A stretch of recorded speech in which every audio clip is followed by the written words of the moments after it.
Son las 7:30 de la tarde, las 6:30 en las Islas Canarias. Sean muy bienvenidos a la redacción abierta en El Toro Televisión. Aquí nos esforzamos para tenerles al tanto de lo que sucede, para proporcionarles información fidedigna, rigurosa y opinión. Y ribeteamos claramente cuándo es la opinión y cuándo es la información. Para que ustedes no tengan duda a propósito de eso, contrastamos la información y ustedes toman lo que les parezca adecuado y conveniente de lo que nosotros opinamos. Lo informativo, ya lo siento, eso es para todos y no hay manera de cambiarlo. Ya me gustaría a mí cambiar algunas cosas de las que tengo que informarles a diario.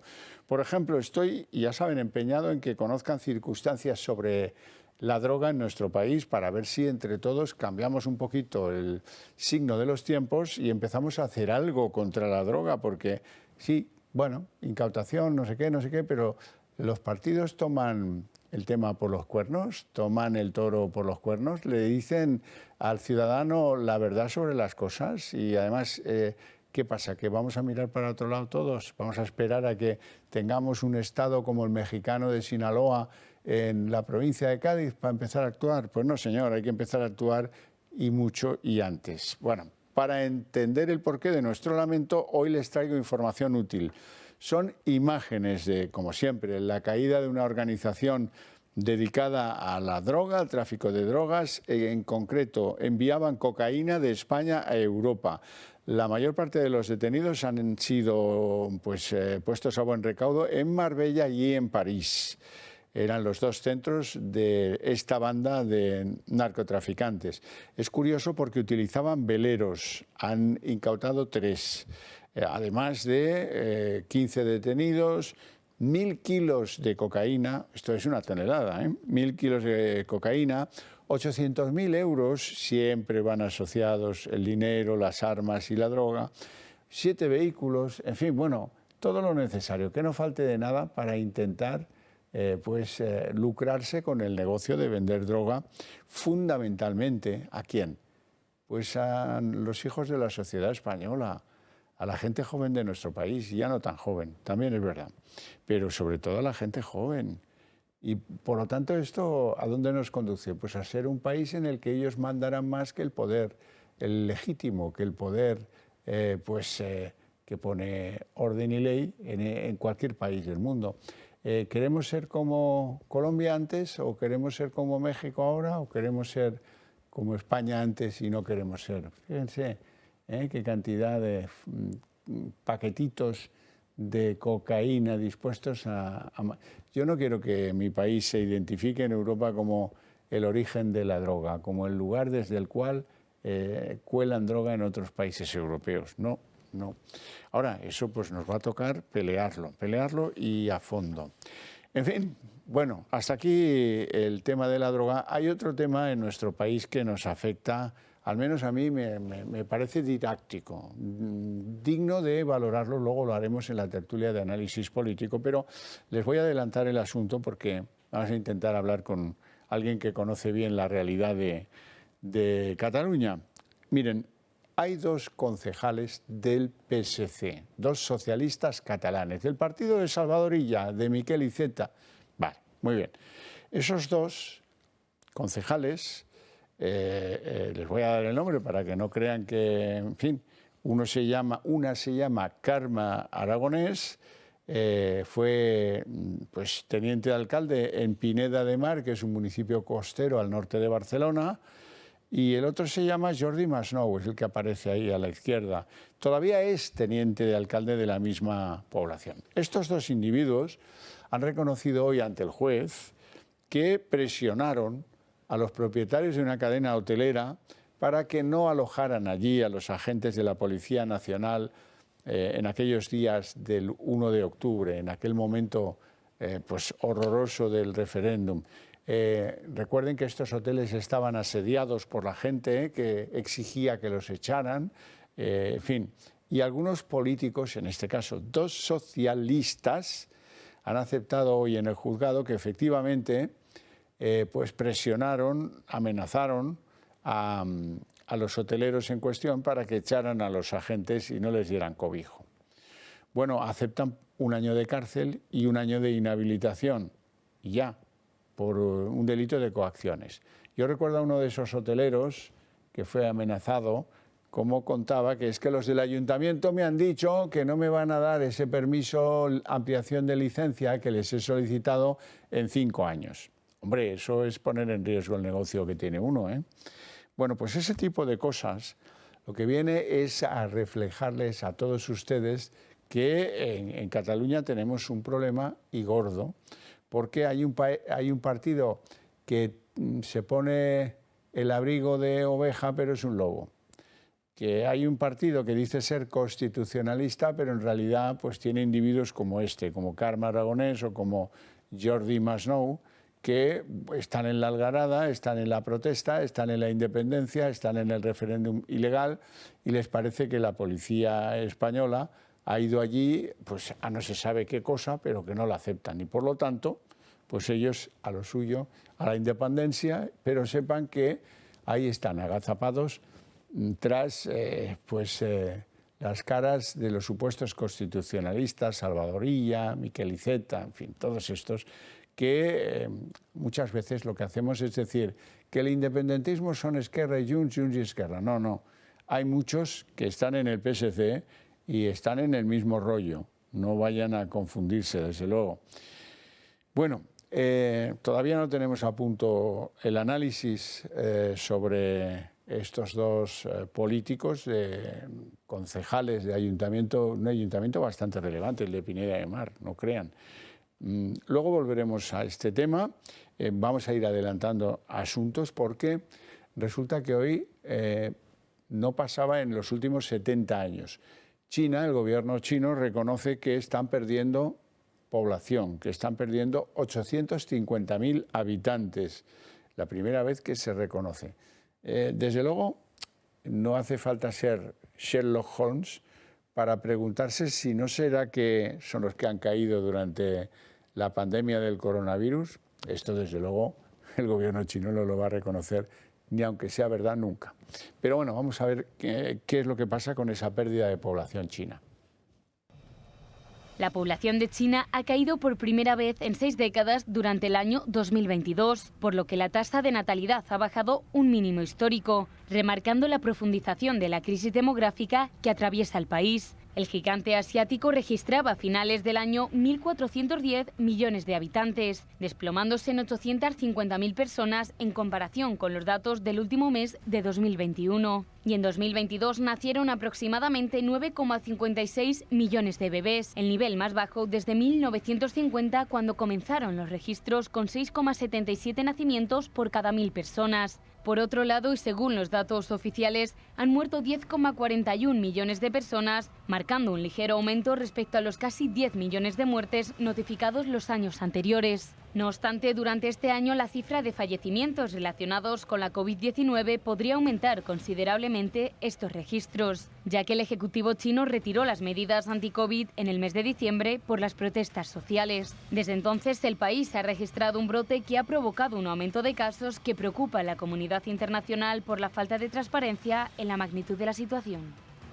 Y nos vamos al Reino Unido, porque el gobierno de Londres ha decidido actuar y paralizar una ley escocesa, una ley trans que al gobierno de Londres le parece el colmo del radicalismo. Vamos a conocer los detalles. Alistair Jack lo advirtió y parece que cumplirá. El ministro británico para Escocia presentará ante la Cámara de los Comunes una orden para vetar la ley trans escocesa. El gobierno británico considera que Escocia se extralimita en sus competencias constitucionales y por eso acudirá ante la Cámara de los Comunes con una orden para evitar que la legislación aprobada en Holyrood, el Parlamento escocés, el pasado diciembre, sea enviada al rey Carlos III y así no reciba el último consentimiento formal. Mientras la ley de la Unión establece la edad mínima para el cambio de sexo en los 18 años, la ley escocesa lo fija en 16 y mientras aquella exige un diagnóstico médico de disforia y evidencias de que el solicitante ha vivido al menos 2 años con su nuevo género, la escocesa elimina sendos presupuestos. Por eso se aplicará la conocida sección 35 de la ley que estableció la autonomía del Parlamento escocés en 1998. Es decir, será la primera vez que Londres vete una ley que se considera afecta a asuntos reservados del gobierno central. Bueno, ya tenemos a punto conexión con don Juan Arza, que es analista político e impulsor del partido Valens. Juan Arza, muy buenas tardes. Muy buenas tardes, Xavier. Gracias por atender nuestra llamada. A mí no me sorprende, a ti supongo que tampoco, pero que 2 concejales del PSC reconozcan haber tratado de coaccionar a empresarios hoteleros para no alojar a los policías los días fatídicos del 1 de octubre, no deja de ser tremendo. Y sobre todo lo que es tremendo es que pues no se conoce que les hayan sancionado o expulsado del partido o nada por el estilo. No, para nada. Hay que entender bien cuál es la conducta del PSC, de los socialistas catalanes, tanto antes del golpe de Estado como durante el golpe de Estado y en los días y meses posteriores al mismo. Y fue siempre una conducta muy desleal, fue una conducta de poner palos en las ruedas al gobierno central. Desafortunadamente, el gobierno central en aquel entonces tenía al frente a una persona que era Soraya Sáenz de Santamaría, que tenía como principales consejeros en Cataluña a Miquel Iceta y a Oriol Junqueras, que eran precisamente las personas que le estaban haciendo la cama y que muy probablemente en aquel entonces ya estaban preparando la moción de censura que acabó por llevarse por delante al gobierno de Rajoy, ¿no? Entonces, el Partido Socialista siempre se ha puesto de perfil, nunca estuvo al lado de los constitucionalistas catalanes durante todo el procés, siempre quiso tener una posición intermedia, no participó en ninguna de las manifestaciones, en ninguna de las concentraciones que hubo los días previos al golpe ni los días posteriores. Quiero recordar que Miquel Iceta se borró de la famosa manifestación que se produjo en octubre. Quiero recordar también que una persona tan importante del PSC como Núria Marín, la alcaldesa de Hospitalet, que es la segunda ciudad de Cataluña, también salió a la calle el propio 1 de octubre a criticar la actuación policial y ni más ni menos que comenzó a llamar a la delegación del gobierno y se presentó delante de los medios de comunicación para reclamar que cesara esa actuación policial. En definitiva, la conducta de los dirigentes del PSC fue miserable antes, durante y después del golpe de Estado, ¿no? Y duele mucho recordar esos días, Xavier, porque Pineda es una población grande, no es una población pequeña cualquiera, es una población grande del Maresme, de la comarca, digamos, costera que hay justo por encima de Barcelona. Y duele mucho recordar cómo se trató a la Policía Nacional aquellos días, ¿no? Y a los pobres Sí. hoteleros. Y a los pobres hoteleros. Sí, fue durísimo ver las imágenes de aquel directivo, de aquel director de aquel hotel llorando desconsolado. Mejor dicho, consolado por uno de los policías nacionales, por un mando de la Policía Nacional que se alojó allí y que se abrazaba a él, que le daba ánimos, porque había pasado una situación realmente inaceptable, que nadie tiene que pasar, como consecuencia pues, de la irresponsabilidad y de esta actuación incalificable del Ayuntamiento de Pineda de Mar, ¿no? Bueno, te iba a explicar que yo fui una de las personas que subió pocos días después a hacer un acto de desagravio allí delante de aquel hotel, a darle ánimos a nuestra policía. Y también pues allí se vio la otra cara de Cataluña, ¿no? Que es esa. Nos reunimos de forma prácticamente espontánea centenares de personas a darle ánimos a la policía, cosa que ellos agradecieron enormemente, ¿no? Te decía que me resulta importante que esto se conozca al máximo, ¿no? ¿Por qué? Pues porque a lo mejor el PSC se queda una parte del pastel que tuvo electoralmente Ciudadanos en Cataluña, ahora que llega el momento electoral municipal, y eso pues sería injusto visto que el lobo se viste con piel de oveja, pero medio partido está con la independencia y lo ha estado históricamente en los últimos años, ¿no? Sí, es un partido que siempre ha sido dirigido por una élite que tiene una extracción social idéntica a la de los nacionalistas y que comparte con ellos pues colegio, en fin, circunstancias culturales y mentalidad. Bueno, pues el hijo progre salió del PSC y el hijo más conservador se hizo de Convergencia y después se convirtió al independentismo directamente. pero es gente que siempre ha despreciado a sus propios militantes, a su propia base, y que lo que ocurre es que ha pastoreado esa base porque le ha interesado y porque ha puesto pues, a cientos de miles de votos, que normalmente son votos castellano hablantes y votos, muchos de ellos de la inmigración de Andalucía, Extremadura, etcétera. Ahí es donde ha tenido el socialismo su gran caladero electoral. Pues ha pastoreado todo ese voto y siempre lo ha puesto al servicio al final de un proyecto nacionalista. Es una auténtica vergüenza y bueno, ahora se aprovechan del voto útil, del enorme poder del gobierno central para intentar, si bien no pueden llegar a ocupar ese espacio que llegó a ocupar Ciudadanos, por lo menos mantener a centenares de miles de personas que se movilizaron con Ciudadanos, mantenerlas en la abstención, mantenerlas en la resignación, mantenerlas de brazos caídos. Como bien sabes, y permíteme un poco la cuña publicitaria, pero el partido en el que yo estoy involucrado, Valens, lo que pretende precisamente es que esos centenares de miles de personas que en su momento confiaron en Ciudadanos, se movilizaron, muchos de ellos por primera vez, salieron de la abstención porque vieron una esperanza de darle un vuelco a la situación en Cataluña, pues que salgan de la resignación y de la decepción enorme en la que los han sumido pues tanto la actuación del Gobierno central como los errores que también ha acabado cometiendo Ciudadanos, etcétera, ¿no? Uh-huh. Juan Arza, un placer enorme tenerte en el programa. Te lo agradezco muchísimo. Te mando un abrazo. Igualmente, un abrazo, Xavier. Bueno, nosotros seguimos porque continúa el marrón oscuro del conflicto, supuesto conflicto del Gobierno central con el Gobierno de Castilla y León a propósito del protocolo de las embarazadas. Bueno, vamos a ver. Este es un país absurdo, completamente absurdo. Ese protocolo no ha entrado en vigor y el Gobierno ya está presentando recursos de incompetencia al Consejo de Gobierno de la Junta de Castilla y León, amenazando con llevar este asunto al Constitucional y con el fuego del infierno. Toda esta sobreactuación programada por el Gobierno central tiene un objetivo. Nosotros defendemos el aborto y a las abortistas, y estos son los que os quieren quitar los derechos. Bueno, ¿cómo va el conflicto en materia de reacciones?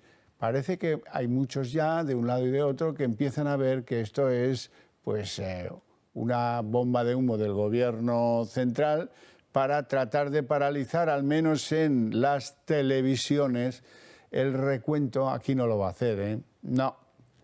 El recuento de los beneficiados por la ley del solo sí es sí. Me voy a inventar una cosa más o menos estrafalaria, voy a sobreactuar la reacción. Oiga, espérese a ver si ponen en marcha el protocolo, analicemos el protocolo y luego reclame usted lo que quiera. No. Hay que reaccionar antes, ahora, y amenazar antes y ahora, a ver si reculan. Y sobre todo a ver si le queda claro a Feijóo, este es el pensar de Pedro Sánchez, que lo peor de lo peor de lo peor es entrar en gobiernos con Vox. Porque claro, fíjate luego a la que te llevan. ¿Qué problemas has tenido? Si no te hubieras asociado con Vox no te pasaría. Bueno, pues eso, hay una corriente en el PP que no lo desea y a esto les viene de cine. El argumento también les viene bien a algunos en el Partido Popular. Bien, vamos a ver esas reacciones. La tensión se recrudece. Nosotros vamos a exigir que se cumpla este acuerdo. Llegará un momento de establecer un balance del cumplimiento de los acuerdos y si no se cumplen, pues evidentemente pues tendremos que revisar ese acuerdo y revisar la opción de seguir o no en el gobierno. Pero momentos después matizan. Revisar el pacto y romper el gobierno creo que son cosas distintas, que estamos permanentemente revisando el pacto de gobierno. No es ninguna novedad. Tampoco es ninguna novedad que el Partido Popular a veces firma cosas que luego pues echa atrás. Los populares insisten en que un adelanto electoral es inviable. El presidente Sánchez, en un corrillo en el foro de Davos, insiste en la actuación del Ejecutivo. De hecho, el presidente de la Junta, Fernández Mañueco, le ha remitido una misiva al socialista en respuesta a su requerimiento, que dicen sigue en pie. Critica las insistencias del Ejecutivo por querer intervenir en su comunidad tras anunciar su vicepresidente García Gallardo que habría un protocolo de atención a la mujer que quisiera abortar. Eso en lugar de, por ejemplo, reforzar la atención primaria o proteger a la mujer por las consecuencias de la ley del solo sí es sí. Lamento su indolencia en ambos casos y le solicito que reflexione al respecto. Y requerimiento que reprochan conocieran antes por la prensa que por una comunicación formal. El Consejo de Ministros reitera en declarar incompetente al Ejecutivo de Mañueco. La portavoz de Sánchez incluso acusa al líder de los populares de ser cómplice de Vox. Que el Gobierno impulsará cuantas iniciativas sean necesarias para impedir esta tropelía. El silencio de Feijóo ni es interesado ni es casual, es cómplice. Feijóo, por su parte, deja la pelota en el tejado del varón autonómico sobre si debe cesar o no al líder de Vox en la comunidad y lo achaca todo a un intento del Gobierno por desestructurar a la oposición. Yo creo que el presidente Mañueco, que es el que tiene la autoridad para pronunciarse como presidente de la comunidad autónoma, lo ha dicho de una forma muy clara y muy explícita, ¿no? Estamos ante un burdo intento de manipulación y me parece lamentable, se lo digo ya desde un punto de vista más institucional, ¿no? Que se haga un requerimiento a un gobierno. Ciudadanos en Castilla y León ya le ha pedido a Fernández Mañueco que rompa su coalición con Vox, única comunidad en la que gobiernan los de Abascal. Bueno, pues, oiga, es que los gobiernos que mantienen PP y Vox, Vox y PP, me da igual, han traído algunas cosas significativamente buenas. Vamos a analizarlo con Patricia Sanz. Buenas tardes, Xavier. Cada vez que el Partido Popular y Vox llegan a un acuerdo, reciben el ataque sistemático de la izquierda política y mediática. Desde aquella alerta antifascista enviada por el entonces secretario general de Podemos, Pablo Iglesias, hasta la fecha, han sido muchas y variadas las ofensivas. Por actualidad, comenzamos con Castilla y León, donde el Partido Popular y Vox gobiernan en coalición. El mismo pacto de investidura incluyó una ley contra la violencia intrafamiliar, la pretensión de acabar contra la ocupación o la inmigración ilegal, o medidas de impulso a la natalidad, crecimiento económico e incluso la propulsión de una mejor política energética. Medidas que recibieron el calificativo de el mayor elemento desestabilizador de la democracia, en palabras de la entonces vicesecretaria general del PSOE, Adriana Lastra. Un pacto que ya ha reducido subvenciones a sindicatos, así como al personal, sobre todo de las consejerías que se encuentran bajo el brazo de Vox, en concreto un 20% menos de altos cargos. Además, se han aprobado ayudas de hasta 10 millones de euros para las familias e incluso otra serie de medidas pro vida, como las anunciadas la semana pasada por su vicepresidente Juan García Gallardo, manipuladas por la mayoría de los medios de comunicación. Por otro lado, el caso de Murcia ha sido otra región atacada por ser la primera en poner en marcha el PIN parental, una iniciativa del programa electoral de Vox, por la que los padres supervisan cualquier actividad impartida a sus hijos por personal que es ajeno al colegio o al instituto. Y el caso de la Comunidad de Madrid, donde con el apoyo de Vox para sacar adelante el gobierno de Isabel Díaz Ayuso, se han venido aprobando una serie de medidas de bajada de la tarifa autonómica del IRPF. Actuaciones todas ellas que hacen pensar que en un pacto Partido Popular-Vox es posible también en un gobierno nacional, aunque nos encontremos al inicio de un año electoral donde veremos un Partido Popular con mayoría en casi todas las encuestas que intentará hacer la batalla por su cuenta. Bueno, y casualmente, por acabar con lo de Castilla y León, Electomanía publica hoy una encuesta en la que podemos comparar qué resultados obtendrían las diferentes formaciones en este momento respecto de lo que recibieron el año pasado, en el momento electoral. El Partido Popular subiría de 31 a 32, el PSOE subiría de 28 a 32, empate entre ambos, Vox bajaría de 13 a 9, y Podemos también bajaría de 3 a 2. Esto es lo que dicen, pues eso, las encuestas. Ya ustedes pues pueden sacar conclusiones. Yo sí que voy a sacar conclusiones porque estoy apasionado con ese tema. El caso de corrupción Azut. Bueno, ahora ya no solo pagaban los gastos de Pepiño Blanco cuando iba a Valencia, no solo pagaban los viajes y no sé cuántas las cosas de José Luis Ábalos, sino que además hay un senador del PSOE, senador por Alicante, que se llama Sensi, y que Hacienda le ha pillado pues con facturas falsas para encubrir los tráficos monetarios de todas estas empresas favorecidas por la corrupción. Primero fue popular y ahora es socialista.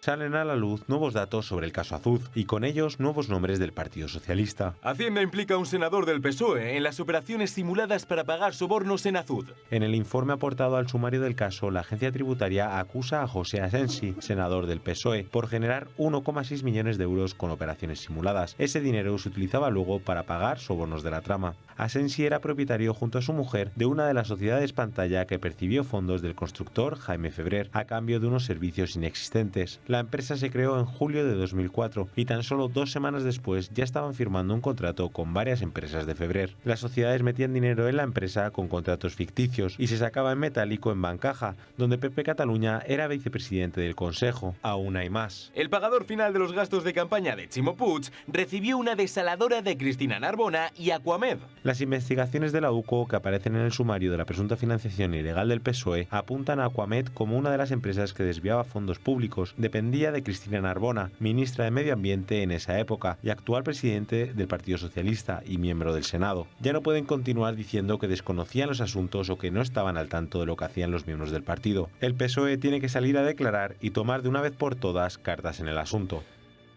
Quiero hablarles de una oferta que les hace, un planteamiento comercial que les hace el Club de Amigos del Toro Televisión. Bien, y son los relojes manuales, como este que llevo yo aquí en la muñeca y que ahora van a ver mejor en las imágenes. Bueno, ahí lo aguanto para que conexionen con las imágenes mejor grabadas. En cualquier caso, es una idea extraordinaria para un regalo. Hay un modelo de hombre y otro de mujer, como ven ahí en pantalla son espectaculares, caja de acero inoxidable, pulsera de silicona, cristal mineral recubierto de zafiro, dial luminiscente para poder verlo en la oscuridad, funciones específicas para ver el mes y el día de la semana, en fin, sumergible a 100 metros, garantía 2 años, cualquier dato que necesiten técnico, pues no lo duden, tienen que telefonear al Club de Amigos y ahí se les van a dar toda la información que deseen. Pero no olviden una cosa, unidades limitadas y esto el día que se acabe ya no tendremos oportunidad.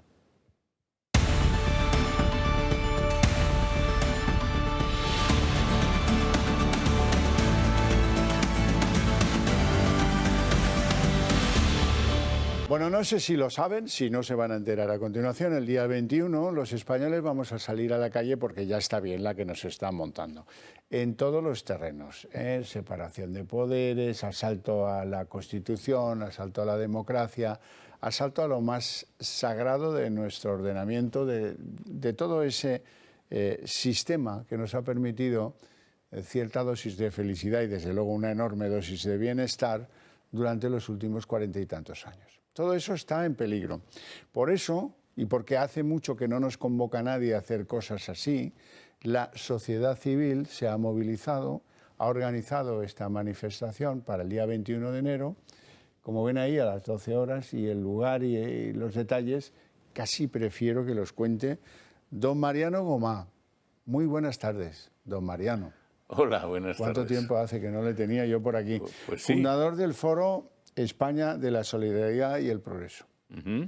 Y bueno, don Mariano, que tiene una larga trayectoria, pues qué sé yo, en sociedad civil catalana, en fin, tal, de sociedad civil, de eso de sociedad civil, pues un día yo me imagino que junto a algunos amigos estaban agobiados por la situación y dijeron, oye, ¿y por qué no ya de una vez por todas les dejamos hablar a los españoles, ¿no? Cierto. En fin, lo has explicado perfectamente. Es decir, yo no, como precisamente sé lo que es hacer una gran manifestación como las de Barcelona, y yo nunca he sido demasiado amigo de hacer pequeñas manifestaciones, ¿no? Es decir, de cosas más domésticas, porque en realidad luego no sirven para nada, ¿no? Pero en estos momentos, efectivamente, una serie de personas nos reunimos y pensamos que se daban las condiciones suficientes como para llamar a la ciudadanía a manifestarse en la calle, porque estamos ante la destrucción directa del país, además escrita y perfectamente escalonada para llegar a un fin determinado. Hay un guión. Un guión. Y ese guión nos lleva a la destrucción de la España que conocemos, a otra cosa que no sabemos lo que es, y nosotros la verdad pensamos que esto la ciudadanía no lo puede permitir, porque una España que hemos conocido estos 40 años en progreso, en convivencia, en solidaridad, con prestigio internacional, con una unidad territorial importante, con una cultura y una historia reconocidas en todo el mundo, puede pasar a ser una cosa, porque no sé cómo llamarlo, una cosa en la cual desaparezca la unidad territorial, aparezcan tribus por todas partes, nos convirtamos en una reserva india o en diferentes A mí lo de Felipe indias. González, de llamarle republiqueta, me gusta. Sí, sí, Está sí, bien. sí. Bueno, eso es muy catalán, republiqueta. Sí, pero bueno, dicho por Felipe tiene A quizás nosotros ya está bien, ¿no? Sí, Es sí. decir, una pequeña cosa de estas. Y eso es lo que los ciudadanos españoles, que no podemos olvidar que somos 48 millones de españoles, no podemos permitir que esto esté pasando en estos momentos en nuestro país, simplemente porque unos indocumentados, iluminados, interesados, comunistas, separatistas y filoterroristas estén obligando al gobierno de la nación a tomar medidas que van precisamente a destruir la nación. Y además por unos medios absolutamente, yo diría, surrealistas, ¿no? En el sentido de decir, no nos gusta la ley, cambiamos la ley. No nos gusta la Constitución, cambiamos el Tribunal Constitucional y la cambiamos. El cesarismo al servicio de la No nos maldad. gustan los medios de comunicación, los compramos. Claro, el ciudadano se encuentra en una situación en la que hay un momento en que alguien, o alguienes, o algunas asociaciones, no soy yo, somos muchos más, decidimos que esto no puede seguir así, que el pueblo tiene que manifestarse y manifestar el descontento de lo que están intentando convertir nuestra nación.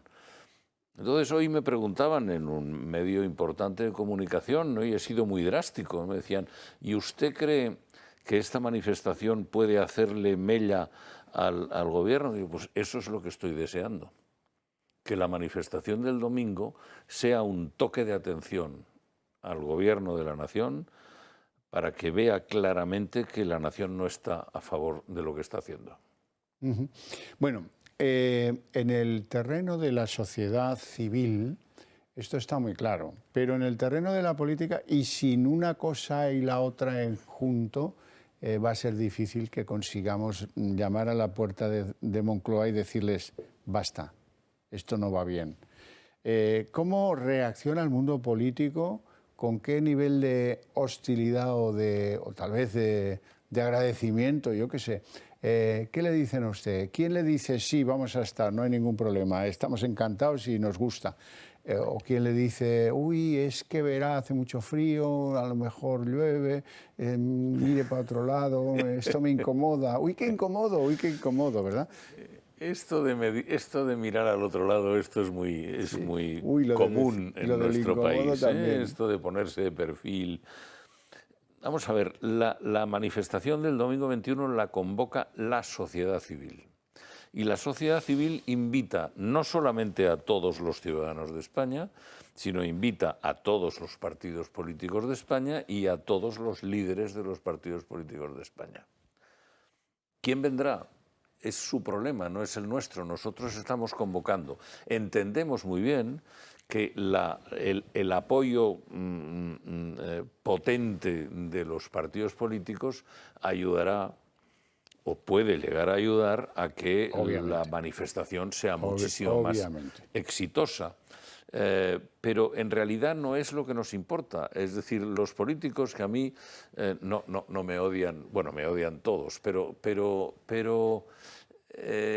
yo en todas las cosas que yo he hecho, y perdón, personalizo en mí, pero bueno, porque estoy yo ahora aquí, ¿no? Pero yo creo que si una manifestación la organiza, la tiene que organizar la sociedad civil, no los partidos políticos. Y los partidos políticos tienen que estar en primera fila, invitados. Sí, apoyando. Pero usted filacero, etcétera. Usted sabe, igual que yo, que si las terminales de los grandes partidos de la política española no animan, qué sé yo, a que venga la gente de Alicante o a que venga la gente de Bollullos Par del Condado, pues no van a venir. Eso es así. Por eso yo he decidido invitarle a usted esta tarde para que tengan tiempo, todos los que tienen que buscar el autobús para ir con los colegas, tengan tiempo, háganlo porque vale la pena hacerlo. El 1 millón de catalanes en las calles fue un hito, mandó un mensaje. Luego pasó lo que pasó, sí, pero el mensaje se dio. Y el mensaje lo recibieron los que tenían que recibirlo. De forma y manera que es posible, la política está también en nuestras manos, no solo...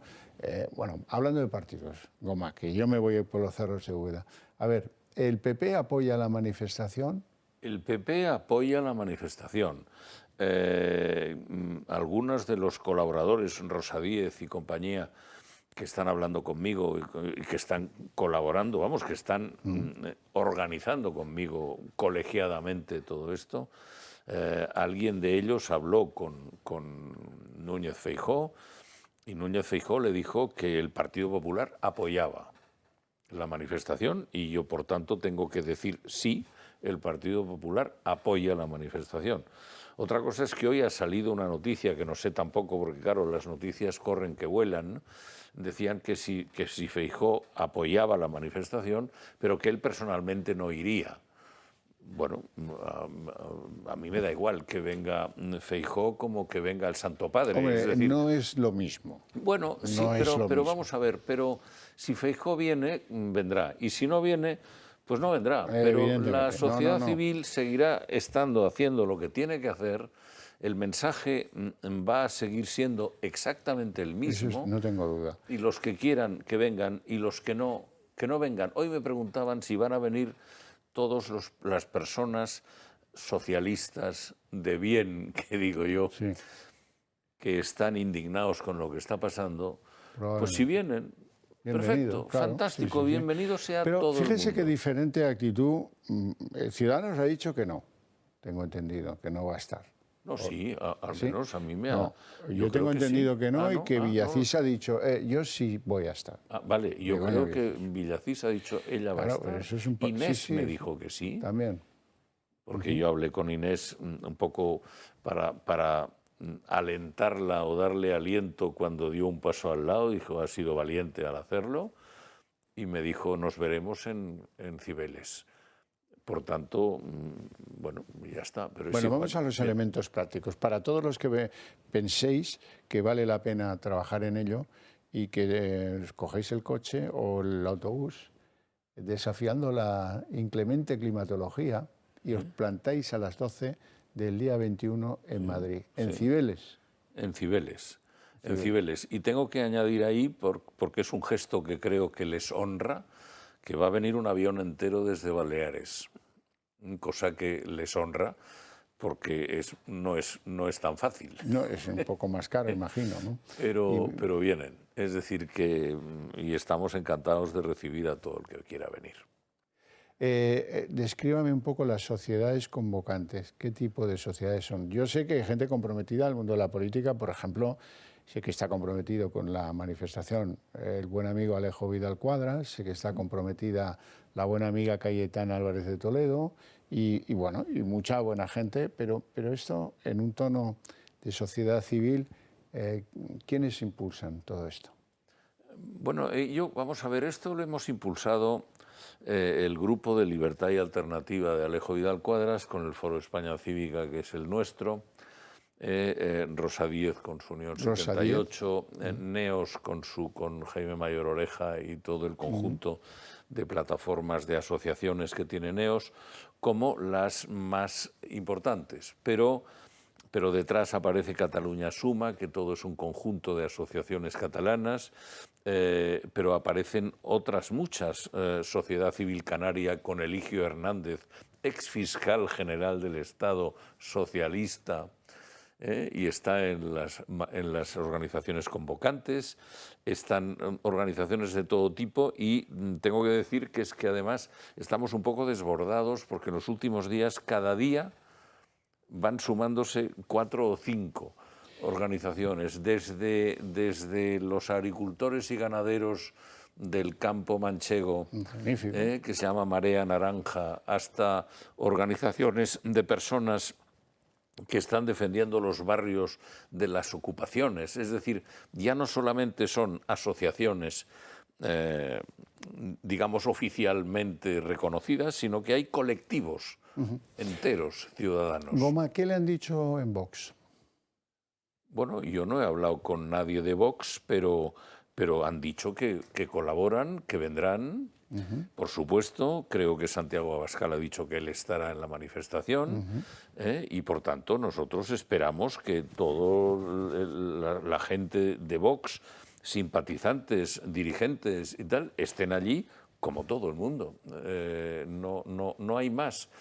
Es decir, lo que pasa es que todos sabemos cómo van estas cosas, ¿no? Los que ya somos un poco viejos rockeros en el mundo de la movilización, todos sabemos que la izquierda, en el momento en que ve que alguien se le desmarcha de su camino, pasa al grupo facha. Bueno, yo hace como muchos años que ya soy facha, aunque no he pertenecido nunca a ningún partido político. Está en modo facha. Sí, en modo facha, en modo avión, modo facha. Bueno, habrá que estudiar algún sistema de este tipo. Bueno, no me preocupa, pero todo el mundo que me conoce sabe que nunca he pertenecido a ningún partido político, ni lo pienso pertenecer. Pero si defiendo mi país, si me llaman eso, pues lo sé, debo ser, no sé. Es decir, eso no me preocupa. Y luego, pues claro, hay mucha gente que inmediatamente que uno no comulga con las ideas del establishment y del camino marcado por el socialismo comunista tal, inmediatamente pasa a ser de Vox. Pues no. Es decir, no, es que yo siempre he defendido, no he defendido a Vox ni nada, pero si en el Partido Socialista, en su ala izquierda le aparece Podemos y el Partido Comunista, ¿por qué al PP no le puede aparecer un ala más a la derecha? ¿Por qué no? Eso es física, yo soy arquitecto, la ley del péndulo lleva de un sitio a otro. Ahí están con más de 4 millones de votos, casi 5, y eso es lo que habla la democracia. Siempre habla la democracia. Claro. Goma, ha sido un placer tenerte en el programa. Te deseo un tremendo éxito porque se lo deseo a mi país. Y una cosa y la otra van de la mano. Así es que el ahí éxito, me vas a tener como un españolito más. Me parece muy bien, estarás como todo el mundo bien recibido. Esperamos tener a muchísima gente y el éxito no será ni mío ni de las organizaciones, el éxito será de España. Los que vamos a ganar vamos a ser los españoles y quien va a ganar va a ser España, seguro. Sí. Peor política no vamos a poder recibir de Moncloa. Será un disgusto más que añadir a este goteo constante de gente que sale agresores sexuales de las cárceles, violadores, toda esta gente. Luego les tengo que dar a ustedes el resumen, el parte diario, porque yo, después de enterarme de que esto es lo que le sienta mal al presidente del gobierno, pues yo cada día procuro darle la merienda, ¿sabes? Darle la merienda con los datos actualizados. A mí me gustaría, en 15 segundos, claro. No voy a hacer el minuto este de oro, porque yo no soy eso. Pero lo que sí es importante es que creo que es importante. El lunes 23, NEOS ha convocado un acto. Jaime Mayor Oreja, para que Jaime Mayor Oreja ha convocado un acto con un lema que me parece muy sugerente, y el lema es ¿y ahora qué? Es decir, que en función de la manifestación del sábado, el lunes habrá una serie de personas, entre las que me han invitado a asistir, pero importantes, como Juan Carlos Girauta, como John Juaristi y tal, y que vamos a hablar de ¿y ahora qué? Porque esto es el inicio de algo que va más allá y que irá a mayo y que irá a las elecciones. Muy bien, pues mucha suerte, insisto, ahí nos veremos, espero verles a ustedes también, a muchos de ustedes también, y ánimo, porque las calles es de lo poco que nos queda. Nos vamos a publicidad.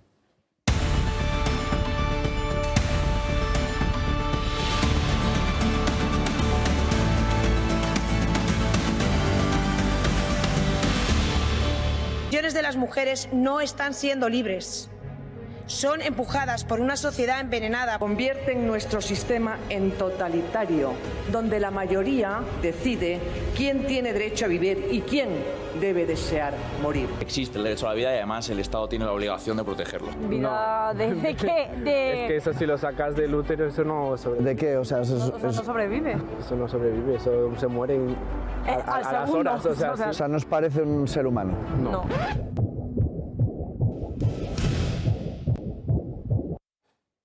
Bueno, me han pillado, estaba mirando lo de el bonito programa que tiene previsto José Javier Esparza, ya saben, el director del Gato al Agua, sobre historia del descubrimiento y conquista de América. Empieza el 20 de febrero, son 12 sesiones.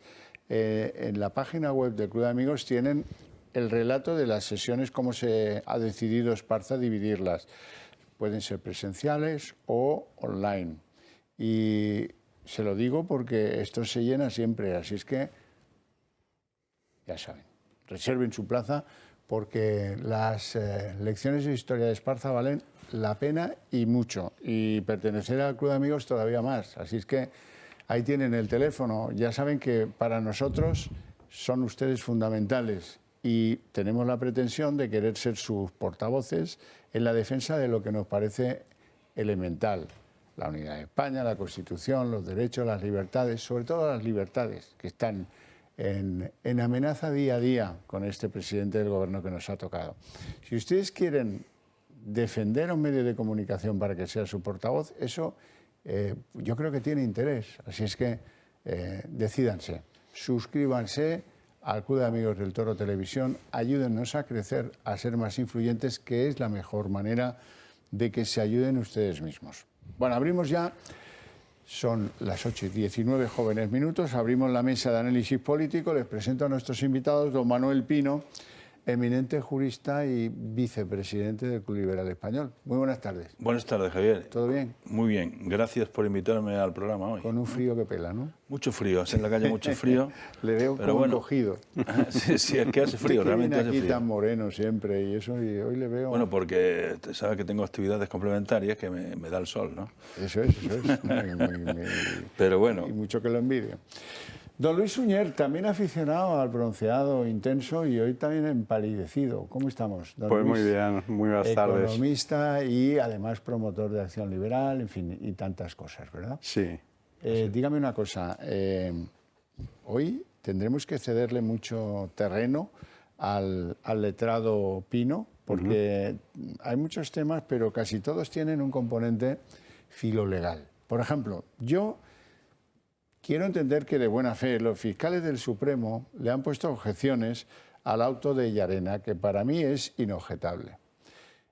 No digo yo que sea con mala fe, porque lo que ellos sostienen es que, oiga, esto del 1 de octubre no puede quedar despenalizado y en el archivo. Y eso lo comparto, Ahora ellos sugieren ir por una vía que es que les imputen graves alteraciones del orden público. Hombre, eso no, señores fiscales, si el delito no existía en el 2017, ¿cómo va a ser eso posible?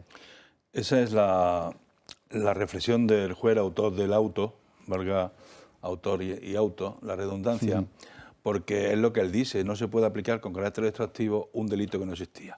Pero lo que es evidente, dicen los fiscales, que una alteración del orden público sí hubo desde el gobierno, desde el poder, alteró el orden público. Tenía organizaciones de los chicos aquellos jóvenes de apretar, los tenía a todos en la calle. Pararon las carreteras, fueron a las vías de ferrocarril, fueron al aeropuerto, llegaron a instituciones y violentaron su entrada en instituciones, cogieron los colegios, o sea que hicieron daño a vehículos de la Guardia Civil que están ahí. O sea que hubo alteración del orden público agravado, que es lo que dicen los fiscales. Hombre, es que esto si le quitamos... Primero, sedición lo han dejado de ser más, porque esos fiscales, recuerda que pedían el delito de rebelión cuando les tocó informar en el Supremo.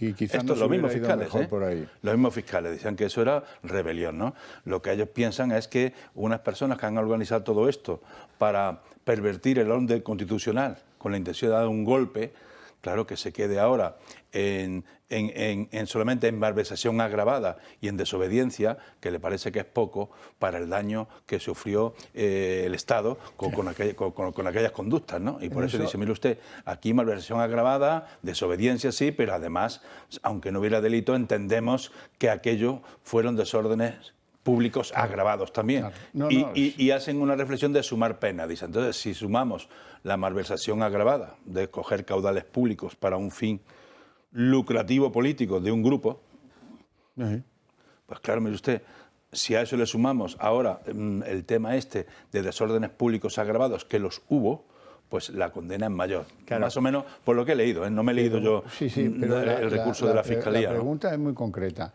¿Se puede imputar a alguien un delito que no existía antes de crearlo, antes de definirlo, no, porque antes no existía, de penalizarlo? No existía el delito. Entonces ahí es donde está el problema y es el razonamiento que hace el magnífico auto del juez Llarena, ¿no? Sí, sí.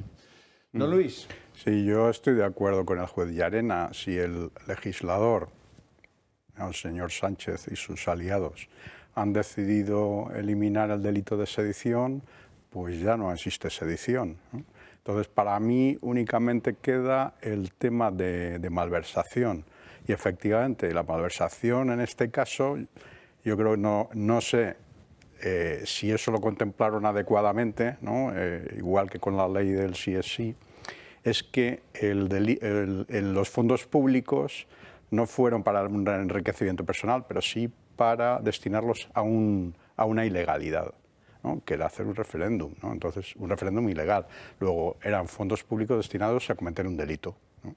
Incluso se podía llegar a pretender la prevaricación, porque ellos estaban advertidos. Y siguieron haciendo, a pesar de estar advertidos. Y creo, he leído, Javier, que a los fiscales han criticado diciendo que los ataques a la Constitución y al orden constitucional han quedado desprotegidos. Lo dicen también en el recurso. Que se ha quedado desprotegido el Estado ante este tema, porque usted le ha quitado la herramienta para protegerse, que es el delito de sedición. Usted lo ha dejado desprotegido por si se repiten acontecimientos como los que hubo en el 17. Y lo dicen los fiscales, pero como quieren agravar más, pues dice, mire usted, súmele a esto, que ya veremos, la decisión la tiene el juez, ¿no? Bueno, ya que nos hemos teletransportado a aquellos momentos difíciles del referéndum ilegal en Cataluña, aquellos momentos de tensión, de algaradas callejeras, de agresiones, de empujones, oye, que se subieron montones de gente a los coches de la Guardia Civil y robaron las armas que había dentro, la munición que había dentro. Bueno, luego se encontró, en fin, tal. Por suerte no pasó a mayores. Ahora bien, hay pocas oportunidades en las que la vida te deja ver quién lleva la piel de cordero y quién lleva la de oveja. Hoy tenemos uno de esos casos, porque resulta que hay dos concejales del Partido Socialista de Cataluña, el de Illa, el de Iceta, esos dos que tienen ahí en pantalla. Ella se llama Carme Aragonès, era teniente de alcalde en Pineda de Mar, año 2017, y él se llama Jordi Masnou, todavía es teniente de alcalde del PSC en la misma población. Estos dos señores han ido hoy al juzgado y han reconocido ante el juez por uno de estos cambalaches. Si lo reconocéis, solo os proponemos 1 año de cárcel y otro año de rehabilitación, 1 y 1.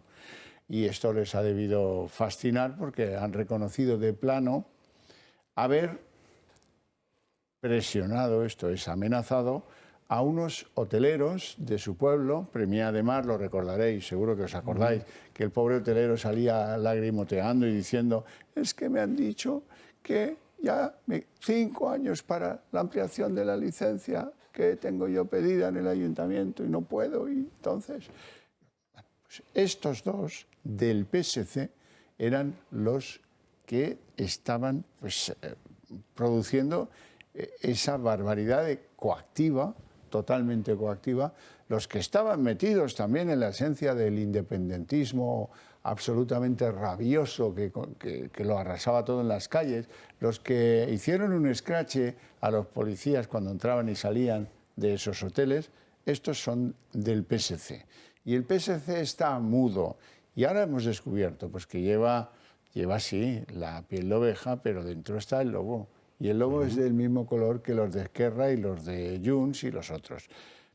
Ya lo sospechábamos, pero hombre, hoy tenemos la inmensa alegría de ver que ellos lo reconocen. Luego ya no cabe lugar a dudas. Don Luis. Sí, efectivamente, es interesante ver que lo reconocen, porque el PSC al final es quien está guiando a Sánchez, ¿no?, en todo lo que está haciendo para favorecer a los golpistas, ¿no?, tanto Esquerra como, bueno, pues todos los cambios legislativos, en fin, que todo este proceso yo creo que ellos son los que están detrás guiándole, ¿no? También es verdad que Sánchez llegó a la Secretaría General de nuevo, pues como lo hizo Zapatero, ¿no?, con el apoyo del PSC.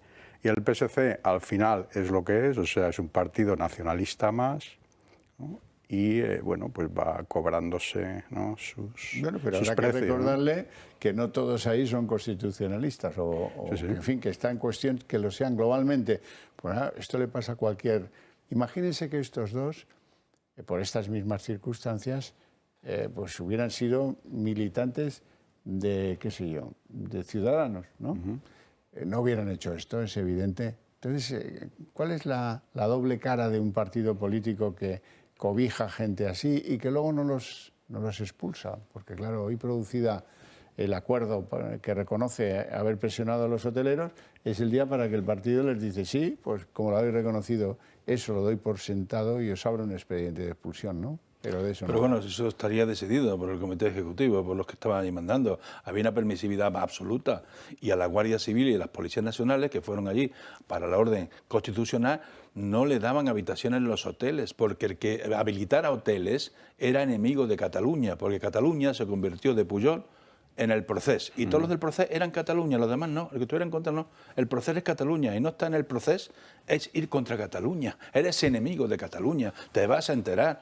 Te conté el otro día lo del escrache a este chico que tiene una hija de Canet de Mar, sí, que ha exigido los derechos a que le den el 25%. Pues el padre ha puesto una querella, y creo que va a tener que dar cuentas el consejero de Sanidad, porque fue el consejero al colegio, a decirle que como dieran en español que eran enemigos de Cataluña y que se tuvieran a las consecuencias. El consejero de Educación.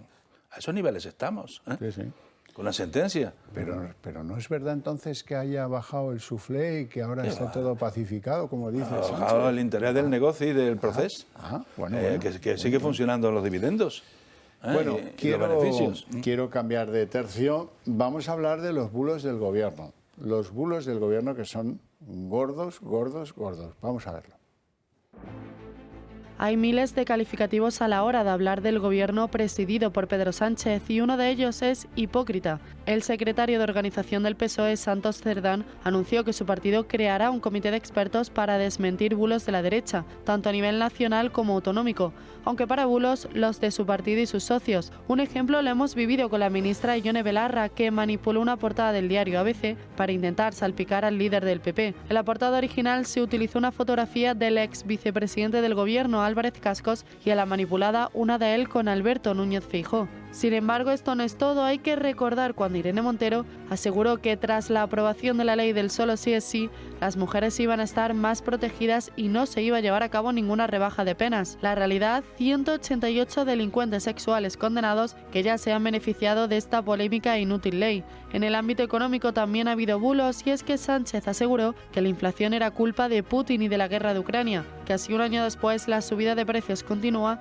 mientras los bolsillos de los españoles están cada vez más vacíos. Otra de las grandes mentiras de Sánchez recae en la sedición. El presidente del gobierno aseguró que no iba a reformar este delito, pero meses después desapareció del Código Penal. Estos, por desgracia, son solo algunos ejemplos de los bulos de la izquierda, unos bulos que deberían de ser revisados por ese comité de expertos que tanto desean crear. Bueno, pues esos son algunos de los bulos. Hoy tengo otro bulo para ustedes. Don Luis, usted que esto lo ha seguido y me consta. Resulta que Pedro Sánchez en el Congreso de los Diputados a mediados de octubre apareció y dijo que hay mucha gente que no puede pagar la cosa energética y que por lo tanto el gobierno, que es todo sensibilidad y amor por el prójimo, pues había decidido ampliar la condición de los bonos sociales de carácter energético a 1,5 millones de personas. Yo cuando lo oí pensé, oye, pues 1,5 millones multiplica por 3, multiplica por 2,5, es una cantidad importante de españoles, ¿no? Qué bien que se van a beneficiar de esto. Estamos a 15 de enero. Han pasado, bueno, no, estamos a 15, no. 15 y 15 son 3 meses que ya han transcurrido. Eso es lo que quería decir. Bien, ¿saben cuántos nuevos beneficiarios de estas ayudas de extrema necesidad prometidas por Sánchez hay? Lo ha reconocido Teresa Rivera, con mal gesto, eso sí. 2.300 personas han accedido a esas ayudas. Véanlo. Seguro que todos recordarán el paquete de medidas anticrisis que Sánchez puso en marcha el pasado mes de octubre. Vamos a reforzar el bono social eléctrico y con ello vamos a llegar a proteger a 1,5 millones de hogares adicionales. Un bono social destinado a beneficiar a 1,5 millones de hogares, aunque la realidad dista mucho de la promesa de hace 3 meses. Por ahora, solo 2.300 hogares disfrutan de esta ayuda temporal, es decir, únicamente el 0,15% de los que anunció el Ejecutivo del PSOE y Unidas Podemos. Del mismo modo ha ocurrido con otra medida que buscaba controlar los gastos de calefacción y agua caliente. El Gobierno pretendía ayudar a 1,7 millones de hogares con una reducción de sus recibos. Sin embargo, a día de hoy, únicamente 2.000 comunidades de vecinos se han acogido a esta tarifa. Es decir, unas promesas incumplidas de Pedro Sánchez que Teresa Rivera, vicepresidenta tercera y ministra para la Transición Ecológica, evita reconocer como un fracaso. Aunque la realidad es que hay miles de hogares en situación de pobreza energética que se quedan fuera del bono social. Varias asociaciones denuncian lo difícil que es acceder a estas ayudas, bien por el desconocimiento o por las trabas que encuentran, sobre todo los colectivos vulnerables. Ocurre, por ejemplo, con las personas inmigrantes que no hablan bien el idioma o con las de avanzada edad, que no se desenvuelven del todo bien con la informática. En cualquier caso, ya son cientos de miles los afectados por la pobreza energética y la realidad es que las ayudas de Sánchez no mejoran la situación. Las familias españolas hemos visto cómo en pocos meses la factura de la electricidad pasaba de unos 50 euros a más del doble. Pero a eso también hay que sumar la factura del gas, que pasa de 80 a 150 euros, o la de la gasolina, que llenar el depósito ahora cuesta más de 80 euros. Don Luis. Bueno, hemos pillado en otra. Sí, al final, bueno, esto me recuerda, ¿no?, a todos los anuncios, ¿no?, que iba haciendo de miles y miles de millones que iba a ir aplicando en ayudas y en rescates a muchos colectivos de la población. Entonces, bueno, al final, como hemos visto antes, ¿no?, pues es un gobierno que normalmente hace anuncios siempre que no se cumplen, juega con la mentira, juega con la propaganda, ¿no?, de decir, bueno, pues vamos a... si hemos escuchado en segundo lugar el tema del gas, ¿no?, es decir, iba a proporcionar ayudas, ahora que venía el invierno, para reducir el coste de la calefacción en muchas comunidades y a muchas personas que lo utilizan con gas, ¿no? Y eso no ha ocurrido, ¿no? Lo hemos visto cómo no ha ocurrido. Va a pasar el invierno y ya no va a ser necesario, ¿no? Y en el bono social ocurre lo mismo. Va a pasar el invierno, que es el momento de mayor consumo eléctrico, y tampoco nadie lo va a disfrutar, ¿no? Este gobierno, Javier, es un profesional de la publicidad y la propaganda. Todas estas medidas son para los titulares, para la prensa, para sus amigos mediáticos y para mucha publicidad. El tema está en que su discurso de no dejar a nadie atrás, su compañero de gobierno en la coalición de Podemos, que dice que la gente no deja a nadie atrás y que hay que estar muy pendientes, pues ¿quién le pone el cascabel al gato? Y luego la oposición tiene que estar haciendo preguntas permanentes en el control parlamentario del nivel de estas medidas, dónde se han llegado y poner a las ministras en evidencia para que diga realmente quién ha sido beneficiario y de todo lo que han anunciado en ese Parlamento, qué eficacia está teniendo a la población general, que va destinada. Y eso tiene que ser la oposición muy seriamente, y luego hay que echar en falta a los sindicatos y también a Podemos y a todo este equipo de la izquierda, que están más pendientes de esa base social, que parece que es la que justifica su representatividad, y están muy callados todos, están todos ahí en el tema de la propaganda y la propaganda, y es así, esa es una demagogia populista que nadie le pone en evidencia los colores, y tenían que sacar a la calle y a la vista de todos los ciudadanos estas vergüenzas, porque todo se queda en propaganda. Vamos a ir avanzando. ¿Ustedes se acuerdan de aquella niña un tanto repipi y descarada llamada Greta Thunberg? Esta que ponía colorados a todos, porque el cambio climático y toda aquella niña un poco, en fin. Bueno, pues ha ido con el cuentito ecológico a protestar por una mina de carbón a cielo abierto en Alemania y naturalmente, pues como ven, ha sido detenida. Ha sido detenida porque la Polizei dice que, oiga, va con el cuento para otra parte, que necesitamos el carbón, a ver si lo comprende. Y ahora está, pues la pobre chica ha echado unos kilos, pero la verdad es que no debe estar pasándolo bien, porque estos alemanes son muy serios en todo y las cárceles también son serias, ¿no? Me da a mí la sensación. Bueno, no sé si celebraréis o no esta noticia, a mí no me gusta que detengan a nadie, pero desde luego esta es de las que menos pena me produce. Lo que sí me produce es un gran regocijo saber que en Moncloa tienen un ataque de acidez gástrica cada vez que hablamos del número de los beneficiados por la ley del solo sí es sí.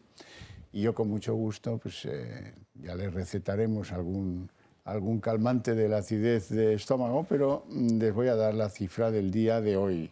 195 beneficiarios de la reducción de condena y 23 excarcelados. Uno de los últimos beneficiarios, merece la pena quizás hacer una mención, es un tipo de Cantabria que resulta que violó a una clienta, era vendedor de cocaína, le había comprado esta mujer y él pues decidió violarla. Ha aceptado, bueno, encantado la rebaja de condena, era un tipo con antecedentes por amenazas, violencia doméstica, en fin, un prenda, ¿no? Un prenda de estos que para proteger a la mujer hacen una ley que permite que pues unos se les reduzca la condena y otros salgan a la calle. Pues es que tenía que estar cesada, la ministra ya tenía que estar cesada hace mucho tiempo. Esto no es sostenible.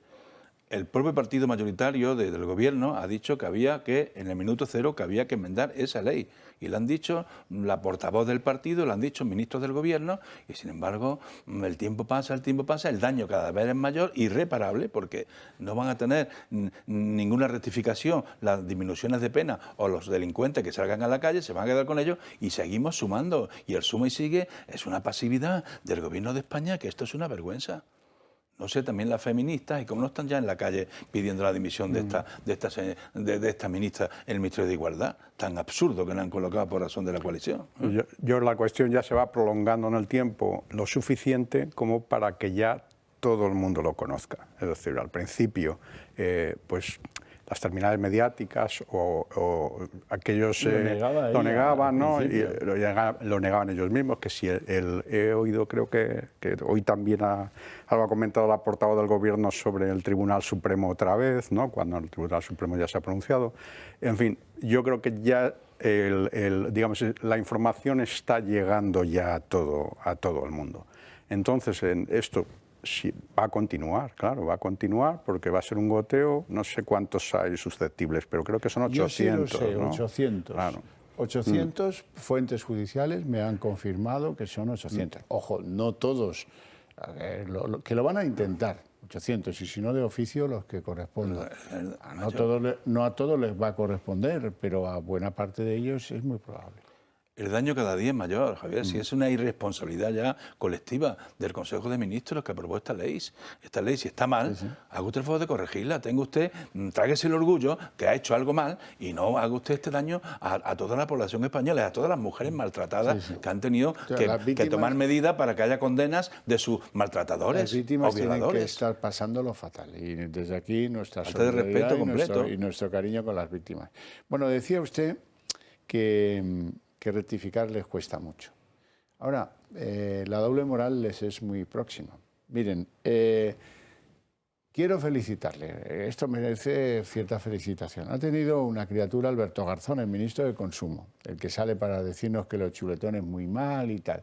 Bueno, lo sabemos porque él, gozoso, ha colgado la fotografía con, en fin, el equipo médico, la señora, el mismo ministro. Vale, pero, oiga, el defensor de la sanidad pública se va a un hospital en Torrejón, que es un hospital público de gestión privada. De esos que están arañando todo el día y toda la noche y venga para aquí y para allá. Pero bueno, oye, que nada, que muchas felicidades por la criatura. ya tiene 3, ¿no? Según dice ahí. Bueno, pues nada, pero en un hospital de gestión privada. Por lo visto es muy bueno en partos, tiene fama de ser muy bueno, sí, ¿no? sí. En partos y tal, y por eso habrá ido. Funciona muy bien. Y yo creo, usted y yo creemos en la libertad. Sí, por supuesto, ahora, la elección de centro. Estamos dispuestos a reprocharle una conducta un poco impropia. Ya, ¿no? ya lo vimos cuando el COVID, cuando pilló el COVID a una vicepresidenta del gobierno, Carmen que Calvo. tanto es de la PUR, y apareció en la clínica internacional de un hospital muy prestigioso de Madrid. Estaba ya sola allí en su habitación para las cosas que... Pero aquí lo público, a lo mejor, que es muy buena. La asistencia pública española es muy buena, hay que decirlo, aunque tengamos ahora dificultades en el tema de atención primaria, que habrá que arreglar y tal, pero tenemos una buena sanidad pública. Es muy buena, pero el que puede no va. Bueno. Pero yo celebro especialmente este detalle de Garzón, ¿no? de elogiar a la sanidad pública de gestión privada, ¿no? Entonces, él seguramente no lo sabía. Él seguramente no lo sabía, pero bueno, bienvenido, ¿no? al mundo moderno, ¿no? Al mundo moderno donde tienes la sanidad y ocurre en Alemania, ocurre en Holanda, ocurre en Suiza, que yo los conozco la sanidad allí. Y la gestión privada lo que permite es dotar de agilidad y de eficacia en la gestión, ¿no? Con lo cual, primero, eres capaz de ahorrar, ¿no? O por lo menos no de ahorrar, sino de gastar lo que necesitas en sanidad. En segundo lugar, cada vez tienes una demanda de crecimiento, ¿no?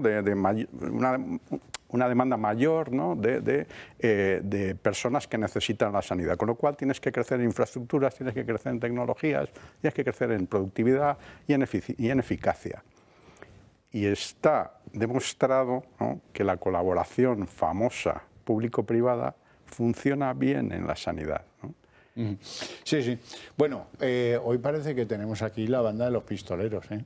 Tengo que hablaros de una persona, tremendo.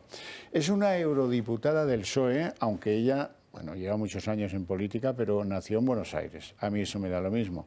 La presidenta del Parlamento Europeo ha decidido condenarla a pagar 10.000 euros de multa y a condenarla a 30 días de suspensión de funciones como eurodiputada por acosar psicológicamente a sus 3 asesores en el Europarlamento. La propia Mazzoli, que es la presidenta, es esta señora que ven ahí en pantalla.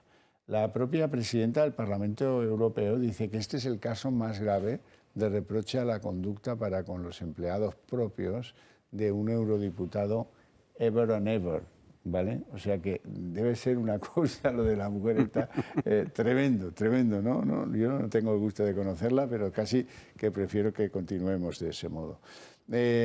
Y quiero someteros lo que para mí es un caso de sobreactuación absoluto del Gobierno central, con un requerimiento de incompetencia a la Junta de Castilla y León por el protocolo famoso, etcétera, etcétera, y una amenaza de llevaremos esto al Constitucional. Oiga, lo primero de un gobierno, de cualquiera gobierno, es esperar a que los hechos se produzcan y luego, después de valorarlos, obrar en consecuencia.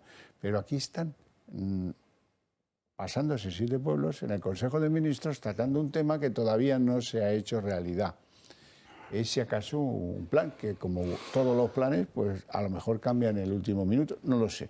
En cualquier caso, sí se nota que es una sobreactuación descarada para llegar a elecciones diciendo nosotros somos los defensores de las abortistas y del aborto y tal, y estos son los que quieren cercenar los derechos de la mujer y tal.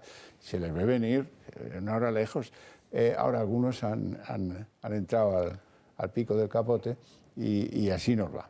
La cuestión es que yo no sé si alineado con esa causa, porque es un hombre con fino olfato político, pero el nuevo presidente del Tribunal Constitucional, Cándido Conde Pumpido, ha hecho saber a los magistrados, que no está escrita, ha hecho saber que van a trabajar, que a partir de ahora esa república bananera que tenían constituida se acabó. Y les ha organizado un programa de plenos, digamos que impetuoso. El primer pleno del Constitucional en febrero va a ventilar el recurso a la ley del aborto de Zapatero, que lleva 13 años cajoneado en el alto tribunal. pero después va lo de la eutanasia, pero después va lo de la ley Celaá. Ya conocen a Conde Pumpido, se mancha la toga en el polvo del camino casi por nada, casi de oficio. Así es que ya pueden ustedes presuponer cuál será el resultado en el Constitucional del recurso del PP a la ley del aborto de Zapatero, del recurso a la ley Celaá y del recurso también a la ley de eutanasia. ¿O no?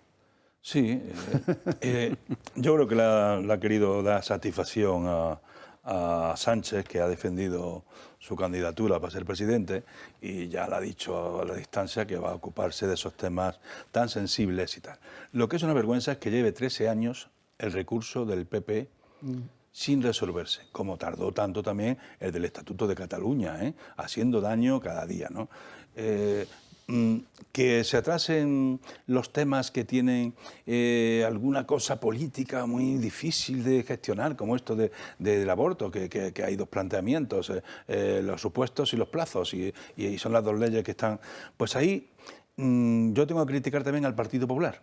Tuvo mayoría absoluta y tenía que retirar el recurso y cambiarla. Y se acaba el problema. Porque lo que pasa es que esté esto allí planteado 13 años sin resolver. Y cuando has tenido mayoría absoluta no has sido capaz de, como tú querías una ley de supuestos, vuelvo a la ley de supuestos, que es lo que yo defiendo. Mire, eso, fíjese si lo tengo clavado. Con mayoría absoluta, Fíjese estamos si hablando, lo tengo clavado, y no lo hizo. Y estaba resuelto el tema. Le voy a contar cómo lo resolvió Mariano Rajoy. Se iba de viaje, creo que a China. Le pusieron un micrófono y, oiga, ¿usted que no va a hacer una nueva ley del aborto? Y dice, no, es que no tengo el quórum necesario. Y en 20 segundos ventiló el problema. Problema central en la sociedad española, desde muchos puntos de vista. Ahora, ¿qué van a decir los jueces? ¿Si los supuestos o los plazos? Y que también trasladamos muchos de esos temas que corresponden también al debate político y a los programas políticos de los partidos. No trasladarle tampoco cosas tan sensibles. Es verdad que la vida es una protección de un derecho constitucional, pero hay un tema político de fondo, que es los dos planteamientos que hay, supuestos y plazos, y la edad. Y la edad, que no es pequeño asunto. Que no es pequeño asunto, pues son los debates que tenemos ahí. Resulta que una mujer puede abortar y no puede votar o conducir. Vamos, hombre. Y respecto al primer tema del requerimiento, que no sé si ha llegado o no, que va a poner el Consejo de Ministros al presidente de Castilla y León de que se abstenga de las competencias del Estado y que no vaya. No, tienen que ser tan diligentes para ir a Cataluña, lo de la lengua. Haga usted el favor de ir para allá. Diga usted que eso es competencia del Estado también, la lengua. O usted ahí tiene otra vara de medir y donde está el Partido Popular tiene otra vara de medir distinta, que es lo que pasa siempre. Porque tiene tajo. Si quiere defender las competencias del Estado, con el tema de la educación y del castellano en Cataluña, ya tiene tajo. Y se ríen de él cada día que pasa, ¿no? Yo veo dos cuestiones. Una, rápidamente van a resolver, ¿no? Todos estos recursos en favor, ¿no? de quien yo no diría que le ha apoyado, sino quien le ha puesto ahí. Y en segundo lugar, que el único aspecto positivo que veo es que se demuestra que uno puede resolver los recursos con rapidez. Entonces, cuando llegue, y que puede legislar también con cierta agilidad. Con lo cual, cuando llegue, haya un cambio de gobierno, pues yo lo que espero es que ese ejemplo por lo menos sirva, ¿no? Es decir, 12 años o 13 aquí, durmiendo el señor ¿por qué no han querido entrar? Y lo quiere, claro. Luis, ¿por qué no han querido entrar en ese asunto? El Tribunal Constitucional, no porque no hayan querido resolver, no han querido entrar en esa responsabilidad. Bueno, pues estaban encantados. Porque no tiene sentido otra cosa, 13 años. Estaban encantados con el recurso irresoluto. Claro, y además del PP, que se opone. Bueno, les tengo que contar una cosa significativa. Resulta que el jefe de los podemitas en Castilla-La Mancha, que se llama José Luis García, advierte de una cosa. Si gana el varón socialista Emiliano García Paje, pero no con la mayoría suficiente y necesita a Podemos, ellos le van a exigir a Sánchez que ponga a otro socialista de presidente como condición sine qua non. Queremos cambiar al presidente, queremos que haya un presidente que se comprometa con los valores progresistas, queremos que haya un presidente que no sea de derechas y queremos que haya un acuerdo de gobierno suficiente para que podamos cambiar la vida de la gente. En eso vamos a ser generosos y generosas. Yo creo que vamos a permitirle al Partido Socialista que elija a alguien socialista, que elija a alguien que de verdad se comprometa con los valores del socialismo y a partir de ahí, pues evidentemente no vamos a sugerir ni siquiera ningún nombre. En el caso del que el Partido Socialista de Castilla-La Mancha tenga más votos que la confluencia de Unidas Podemos en la región, pues deberán elegir como les correspondería a quien tenga la presidencia, siempre que no sea alguien de derechas como Emiliano García Paje. Hombre, al final lo dijo, ya está bien. Sí, bueno, oiga, tomamos nota. Quiero que escuchen a dos personas de enorme valor, Sergio Sayas y Carlos García Danero, que fueron expulsados de Unión del Pueblo Navarro por votar distinto en la reforma laboral y que hoy han decidido incorporarse a la lista del Partido Popular en Navarra. Incluso parece que Feijóo, a uno de los dos, tendrá que ser a uno de los dos, le puedan elegir como jefe de esa lista cuando se formulen las elecciones autonómicas de Navarra. Un acuerdo que va a ofrecer a los navarros una alternativa fuerte y real en el centro derecha para plantar cara a los gobiernos de Chivite apoyado por Bildu en Navarra. Tener claro toda esa parte del centro derecha que tiene claro que con Sánchez no se va a pactar nada y que lo que hay que hacer con el sanchismo es ganarle democráticamente en las urnas. Bueno, pues yo me alegro de que estos dos tipos han demostrado en el Parlamento que valen.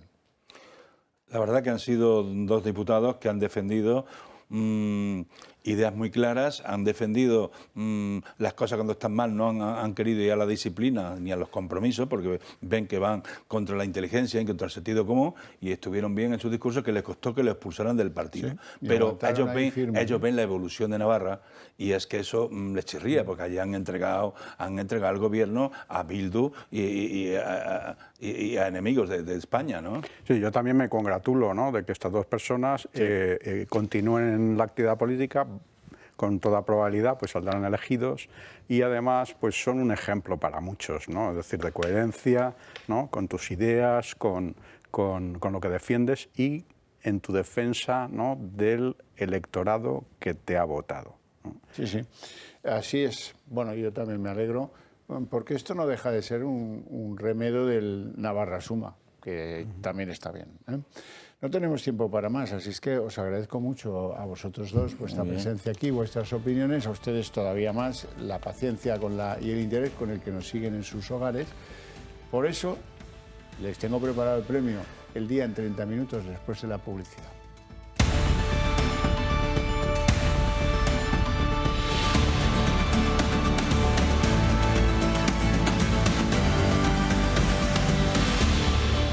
El día en 30 minutos. El gobierno Sánchez requiere de incompetencia al Consejo de Gobierno de la Junta de Castilla y León en relación con el famoso protocolo y si eso vulnera o no vulnera las leyes de España sobre el aborto.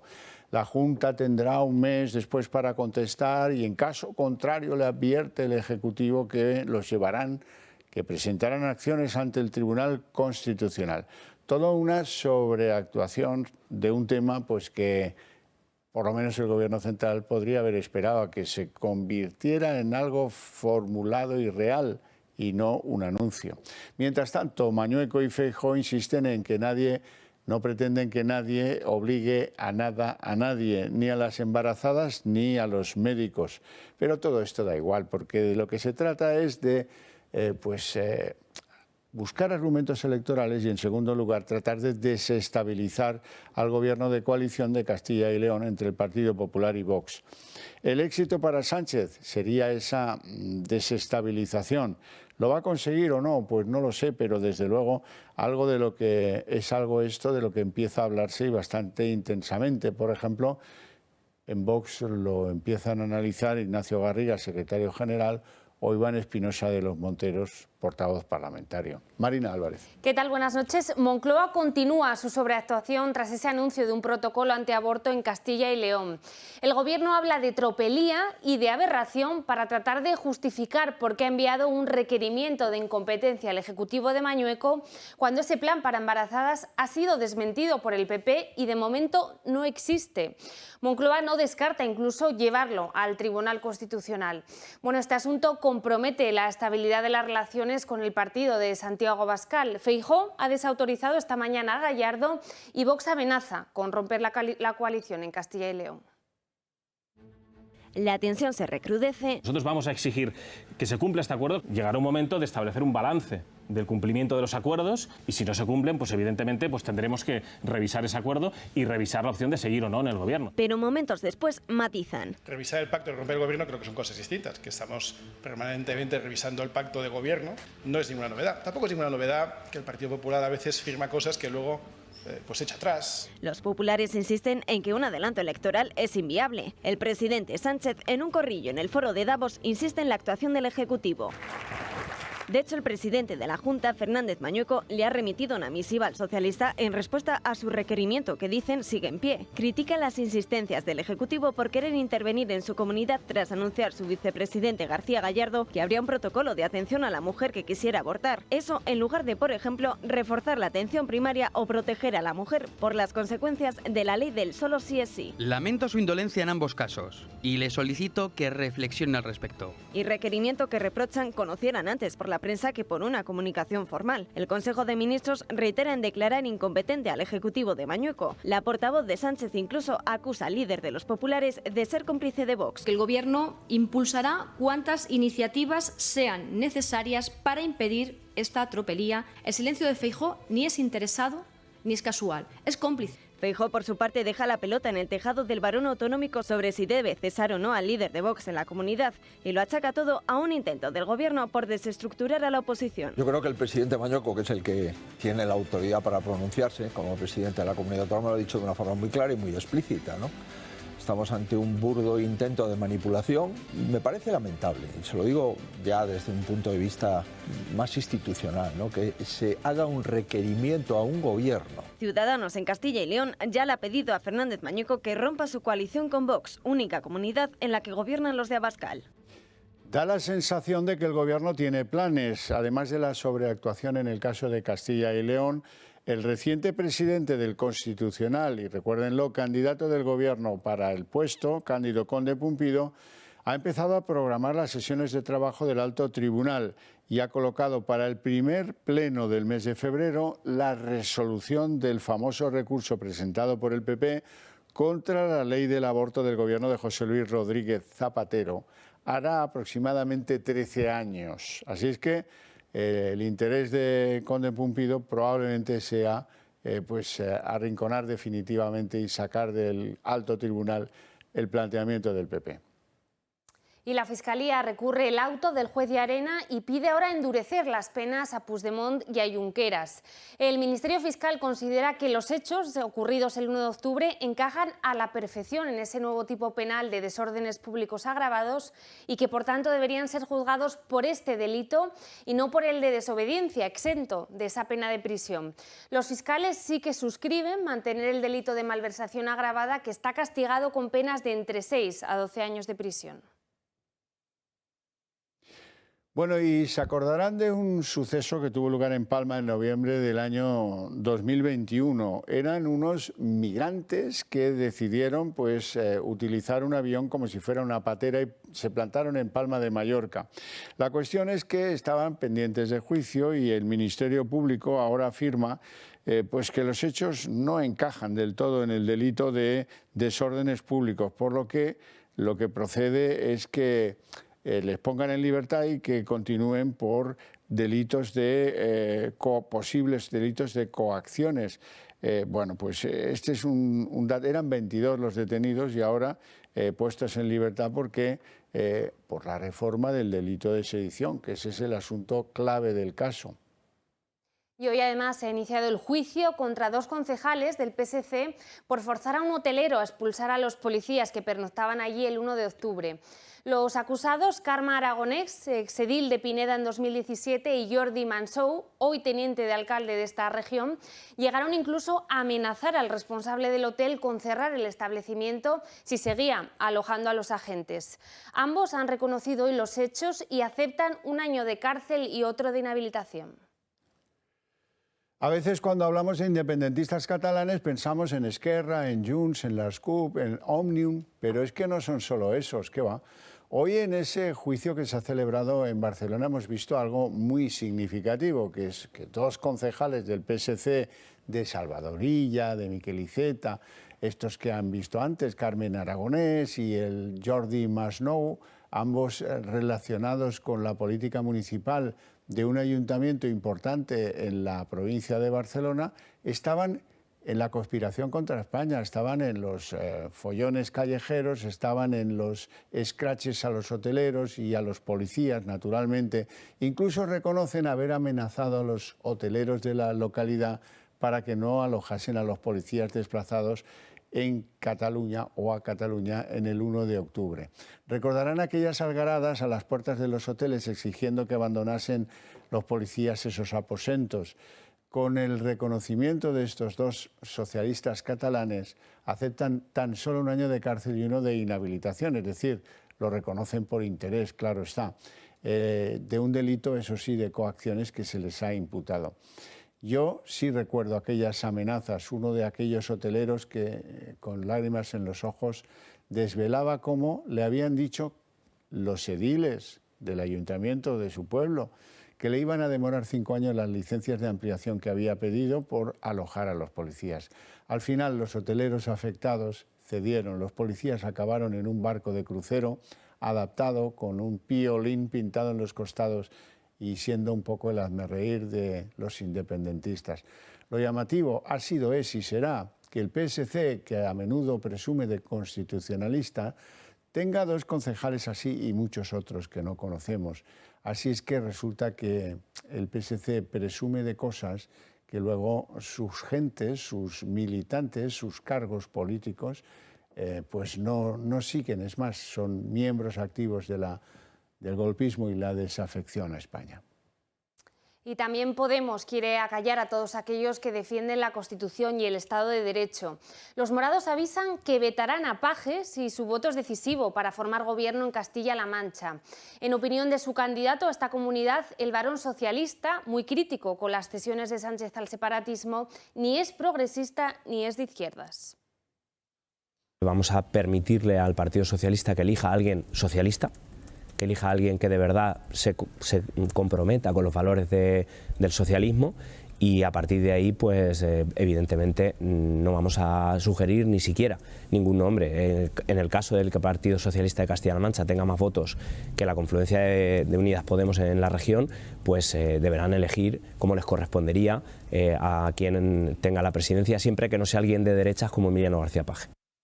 Carlos García Danero y Sergio Sayas felizmente acaban de incorporarse a la lista del Partido Popular en Navarra. Ya saben que son diputados nacionales, pero que habían sido expulsados en el pasado de UPN por romper la disciplina de voto cuando UPN apoyó la reforma laboral del gobierno Sánchez.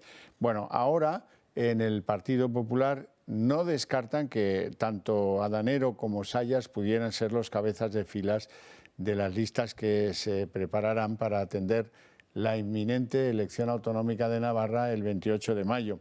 Así explicaban Sayas y García Danero su incorporación esta mañana en una reunión que ha tenido lugar en Pamplona. Un acuerdo que va a ofrecer a los navarros una alternativa fuerte y real en el centro derecha para plantar cara a los gobiernos de Chivite, apoyado por Bildu en Navarra. Tener claro toda esa parte del centro derecha que tiene claro que con Sánchez no se puede pactar nada y que lo que hay que hacer con el sanchismo es ganarle democráticamente en las urnas.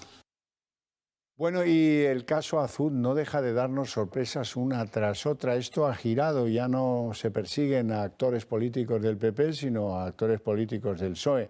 El último en aparecer ha sido el senador por Alicante, el senador socialista José Asensi y su esposa, a los que la agencia tributaria acusa de haber simulado servicios contratados y de haber producido pues una cantidad importante, más de 1 millón de euros en facturas falsas que pasaban por una empresa de su propiedad, Fersa Consultora de Servicios. Ya recordarán que antes que esto supimos que los fondos que aparecían de Azud habían financiado viajes de Ábalos y alguna que otra comilona del famoso José Blanco.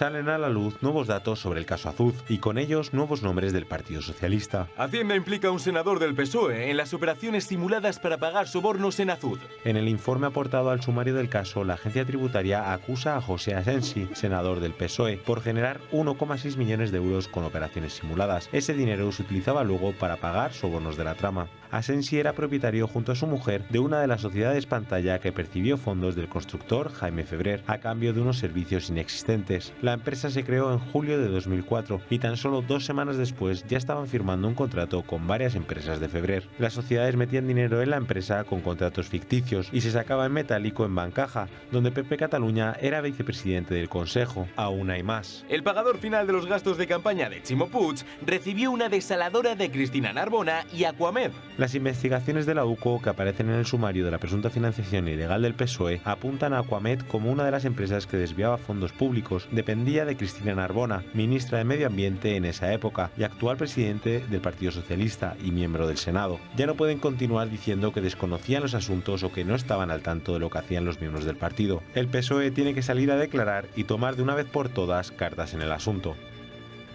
Y fracasa una de las medidas estrella de Pedro Sánchez para hacer frente a la crisis energética.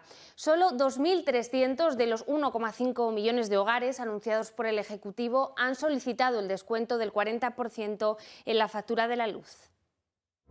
Seguro que todos recordarán el paquete de medidas anticrisis que Sánchez puso en marcha el pasado mes de octubre. Vamos a reforzar el bono social eléctrico y con ello vamos a llegar a proteger a 1,5 millones de hogares adicionales. Un bono social destinado a beneficiar a 1,5 millones de hogares, aunque la realidad dista mucho de la promesa de hace 3 meses. Por ahora, solo 2.300 hogares disfrutan de esta ayuda temporal, es decir, únicamente el 0,15% de los que anunció el Ejecutivo del PSOE y Unidas Podemos. Del mismo modo ha ocurrido con otra medida que buscaba controlar los gastos de calefacción y agua caliente. El Gobierno pretendía ayudar a 1,7 millones de hogares con una reducción de sus recibos. Sin embargo, a día de hoy, únicamente 2.000 comunidades de vecinos se han acogido a esta tarifa. Es decir, unas promesas incumplidas de Pedro Sánchez que Teresa Rivera, vicepresidenta tercera y ministra para la Transición Ecológica, evita reconocer como un fracaso. Aunque la realidad es que hay miles de hogares en situación de pobreza energética que se quedan fuera del bono social. Varias asociaciones denuncian lo difícil que es acceder a estas ayudas, bien por el desconocimiento o por las trabas que encuentran, sobre todo los colectivos vulnerables. Ocurre, por ejemplo, con las personas inmigrantes que no hablan bien el idioma o con las de avanzada edad, que no se desenvuelven del todo bien con la informática. En cualquier caso, ya son cientos de miles los afectados por la pobreza energética y la realidad es que las ayudas de Sánchez no mejoran la situación. Las familias españolas hemos visto cómo en pocos meses la factura de la electricidad pasaba de unos 50 euros a más del doble. Pero a eso también hay que sumar la factura del gas, que pasa de 80 a 150 euros, o la de la gasolina, que llenar el depósito ahora cuesta más de 80 euros. Y en el plano internacional hay que hablar de la guerra de Ucrania. Hoy se cumplen 328 días desde que se inició la invasión por parte de las tropas rusas. La actualidad está centrada en el bombardeo de un edificio de viviendas en Dnipro y al parecer de ahí lo que ha salido son 45 muertos y 30 desaparecidos, mientras que hay una disputa. Rusia dice que sus tropas nunca atacan objetivos civiles, que si acaso habrá sido alguna defensa aérea ucraniana desviando algún misil ruso en su trayectoria, algo que Kiev niega. Y por enlazar con la actualidad de Ucrania, en el Foro Internacional que se celebra en Suiza, en Davos, resulta que ha habido contactos entre el gobierno alemán y el gobierno de Ucrania y que podrían desbloquear las ventas de los tanques alemanes o las ventas o las cesiones de tanques alemanes a Ucrania para utilizarlos en el conflicto. Y el Parlamento Europeo ha cesado temporalmente a una eurodiputada del PSOE por acoso laboral. Mónica Silvana, así se llama, habría acosado psicológicamente a 3 de sus asistentes, por lo que la Cámara ha decidido sancionarla durante 30 días. Queda así suspendida de su actividad parlamentaria y de sus dietas, valoradas en más de 10.000 euros, aunque podrá, eso sí, ejercer su derecho al voto durante este tiempo.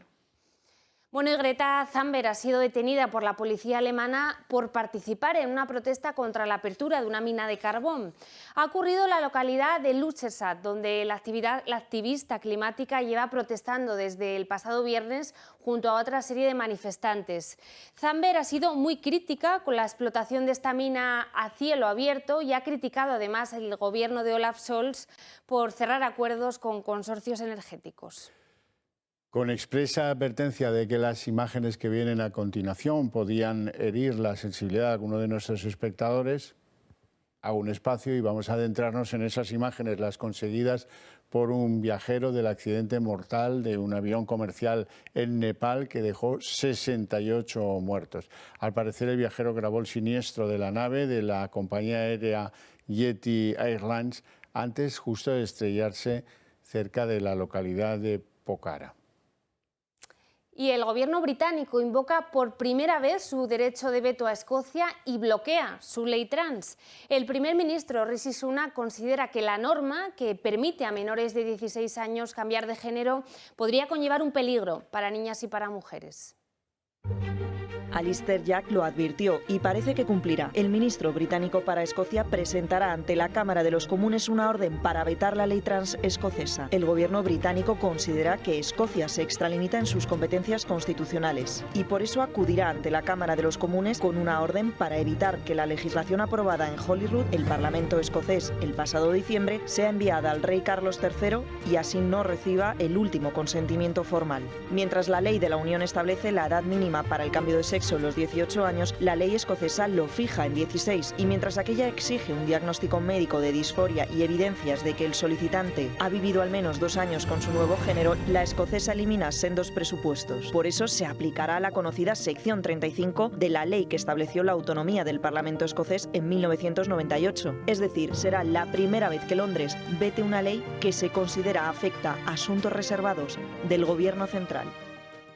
Parece que China pierde población y es algo que no sucede desde hace 70 años. Así lo confiesan las autoridades chinas, que la población del país ha minorado en 850.000 personas. Los expertos internacionales se preguntan si en ello habrá tenido algo que ver el coronavirus. La población de China ha caído por primera vez en 6 décadas durante el año 2022, por lo que la tasa de natalidad ha bajado un mínimo histórico, remarcando la profundización de la crisis demográfica que atraviesa el país. El gigante asiático registraba a finales del año 1.410 millones de habitantes, desplomándose en 850.000 personas en comparación con los datos del último mes de 2021. Y en 2022 nacieron aproximadamente 9,56 millones de bebés, el nivel más bajo desde 1950, cuando comenzaron los registros con 6,77 nacimientos por cada 1.000 personas. Por otro lado, y según los datos oficiales, han muerto 10,41 millones de personas, marcando un ligero aumento respecto a los casi 10 millones de muertes notificados los años anteriores. No obstante, durante este año la cifra de fallecimientos relacionados con la COVID-19 podría aumentar considerablemente estos registros, ya que el Ejecutivo chino retiró las medidas anti-COVID en el mes de diciembre por las protestas sociales. Desde entonces, el país ha registrado un brote que ha provocado un aumento de casos que preocupa a la comunidad internacional por la falta de transparencia en la magnitud de la situación. Y volviendo a las noticias, tal vez a las noticias guión reflexiones, resulta que el gobierno de España es muy partidario de los bulos, muy partidario de los bulos, como van a ver a continuación en el siguiente trabajo.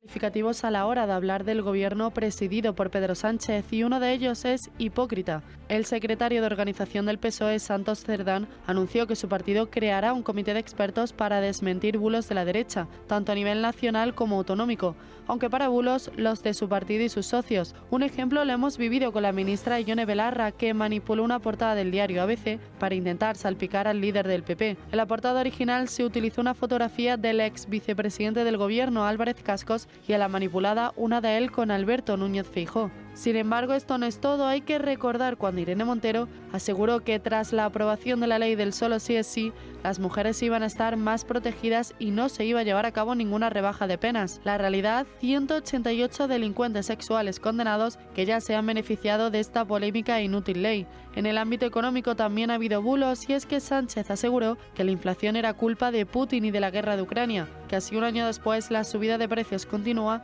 mientras los bolsillos de los españoles están cada vez más vacíos. Otra de las grandes mentiras de Sánchez recae en la sedición. El presidente del gobierno aseguró que no iba a reformar este delito, pero meses después desapareció del Código Penal. Estos, por desgracia, son solo algunos ejemplos de los bulos de la izquierda, unos bulos que deberían de ser revisados por ese comité de expertos que tanto desean crear.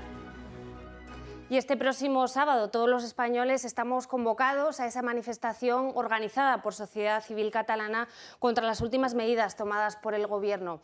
Entre los políticos que ya han dicho que participarán destacan entre otros Cayetana Álvarez de Toledo, Begoña Villacís, pero por parte del Partido Popular muchos todavía no han confirmado esa asistencia. Villacís marca su postura. Yo estoy de acuerdo en que cada persona tenga su opinión. Yo, por ejemplo, sí que voy a ir.